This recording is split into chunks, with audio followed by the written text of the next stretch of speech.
or visibility into our information management, and that means that we have to have insight or visibility into these different domains. So maybe it's for customer relationship management, maybe it's for compliance with regulations, or supplier management, or spend management, or productivity for the staff, et cetera. These are all going to rely on a high-quality view of these key business information domains like customer and asset and product and employee, et cetera, that allows us to have some kind of linking of improvements in the way that we manage our data to improvements in the way that we run our business. So that looks at a master view of customer or product or assets or locations or agreements or chart of accounts will lead to improving our financials or reducing our risk or increasing productivity or increasing the ability to trust. And that means what we often refer to as master data management. So what's master data? Well, master data are the core business objects that are used in different applications, along with their metadata and attributes and definitions and business terms and roles and connectivity and taxonomies and all those types of things. And an example here is, let me give you here's a transaction, but the transaction makes reference to a bunch of master data concepts. David Lotion purchased seat 15B on U.S. Airways Flight 238 from Baltimore BWI to San Francisco on July 20th, 2006. Well, we've got a customer, we've got a reference to a product or a product collection, which in this case is a flight, and there are different characteristics associated with these different items. For example, you're not actually buying a seat. The product that you're buying is a fare class, and fare class is mapped to a seat. And so seats become a master data concept, and fare classes are master data concepts. And we are characterizing the item itself with its characteristics, like it's non-refundable, standby is permitted, et cetera. We have different types of characteristics that are either static, or generally static, like the departure gate for a flight. If flights are on time and everything's moving nicely, the departure gates are usually the same. Or the departure but then we can look at calculated or dynamically evaluated characteristics like on-time departure rate. Here's an example, 75%. Well, that is an attribute of the item, but it's actually it's not a firm characteristic or static characteristic, but rather one that is a result of calculations. So master data management then incorporates all the componentry and program management, information management methods to implement the data policies and the associated process and procedures to manage accurate, timely, consistent data with a unified view. So the unified view is one of the keys that we focus on, which is MDM is giving you the ability to manage access to uniquely identifiable representations about master data entities that are absorbed from different systems or live in different systems across the organization. So there's some fundamental technical challenges associated with master data management. One is clarifying master data concepts and domains and structures and semantics.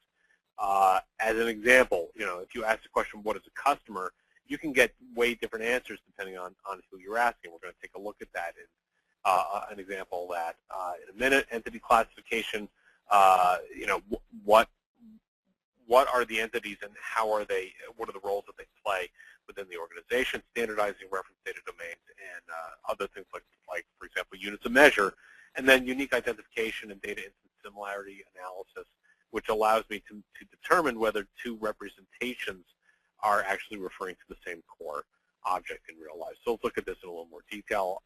Metadata, and I've been doing a lot of thinking about this lately, that we have these concepts that we refer to using business terms like social security number or healthcare identifier number or things like a last name.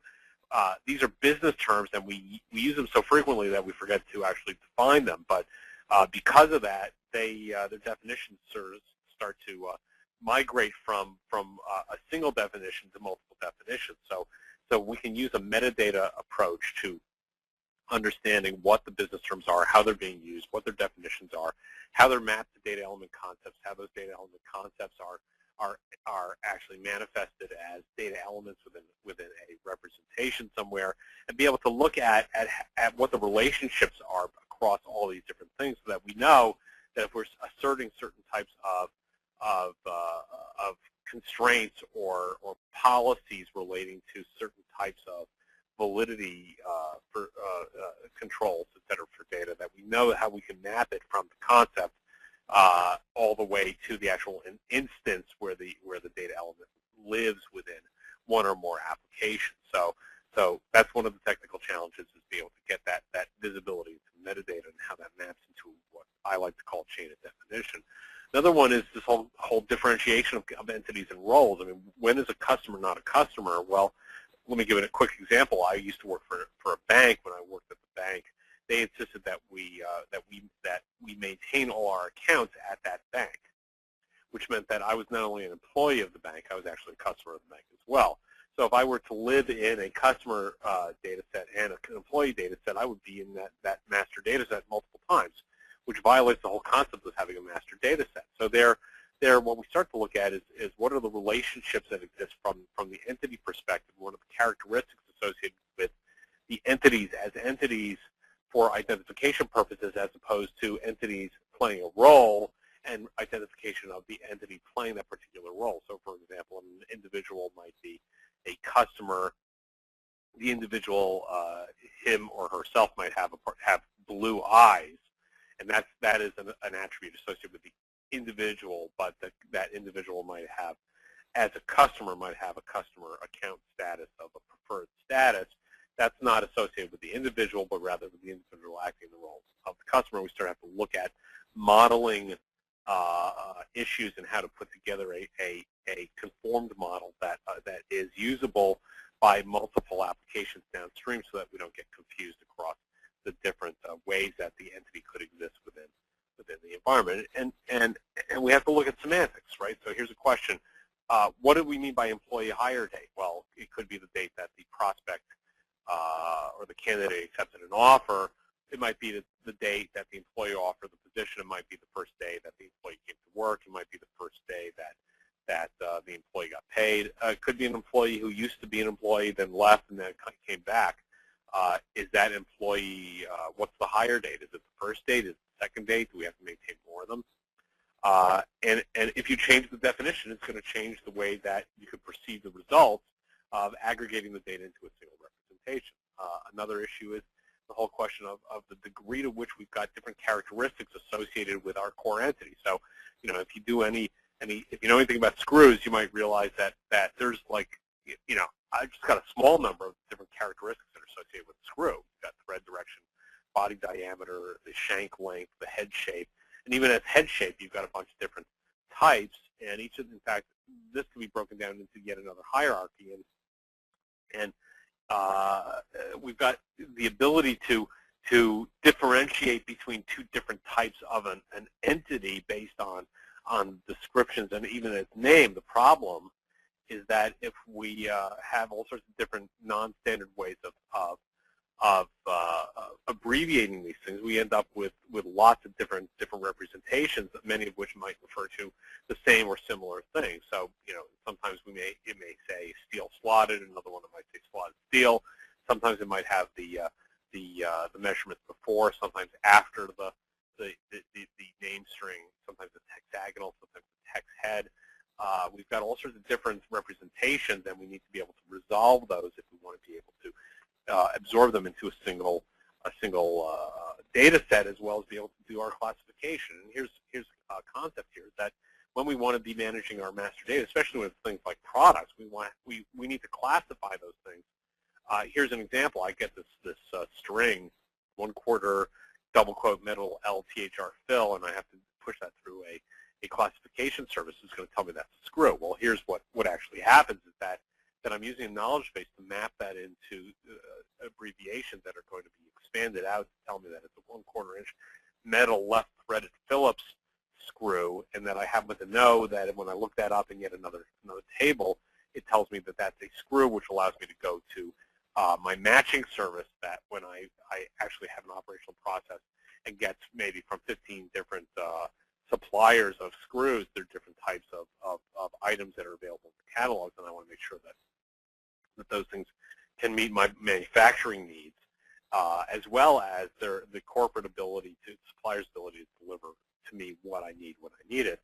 I want to manage all these things within one data set that I can look at and say, okay, well, if I need to get this type of screw, who are the different suppliers that I can get it from? And if I need to interpret what their representations are, I will have to put together a master matching service that will go to our repository catalog, that's the master catalog, and map any of the things that I'm looking for to any of the things that are in there and let me know within my operational process whether the thing actually exists. So if I need to, perhaps I'm doing just-in-time manufacturing and I've been given an order and I have to build a widget, well, I want to go see whether the screws that I need to build that widget are actually available so I can come back to the customer who made the order and say, yes, your widget is in production and will be completed on September 18th and is going to be moved into shipping on September 19th, and you've chosen 2-day shipping and it should arrive at your location September 20th, but also manage the entire process and keep track of that so that I know that if there's any issue with the supplier that I tried to get my screws from and they apparently are having difficulty because the roads are flooded, that I can go to a different supplier and be able to get the same item, even though their catalog entries have a different representation. Here's one of the core issues here of master data management is unique identification and versus entity differentiation. If you look on the left side here, you've got 20 different representations of my name. I actually go by my middle name, so when I fill out forms, sometimes they ask me for my first name, and I give it, which is Howard. Sometimes I give David. Sometimes they spell it wrong. Sometimes I spell it, and they can't read it. They transcribe it incorrectly. Sometimes they misheard me on the telephone. But all of those entries refer to the same entity, which is me. Now, if you go to Amazon and you search for books by David Loesch, you'll actually end up with some links to a book by a guy who wrote a book called the Geometrical Optical Workbook, and that's not me.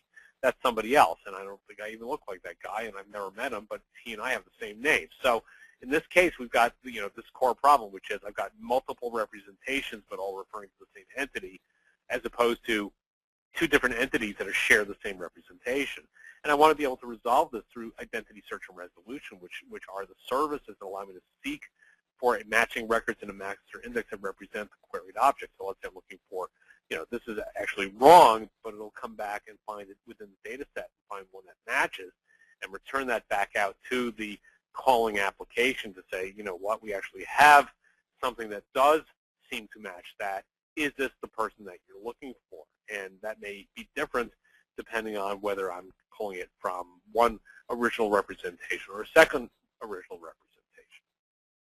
And that relies on all sorts of data quality core componentry like parsing, standardization, normalizing the components of a parsed and standardized name into a common representation, such as reversing last name and first names if sometimes we have those in the wrong format, and then transformation, applying the different rules to turn that into some canonical representation in target format. So an example here is Lotion, Howard D would be transformed, standardized, normalized, and then provided back as Howard D Lotion. And that relies on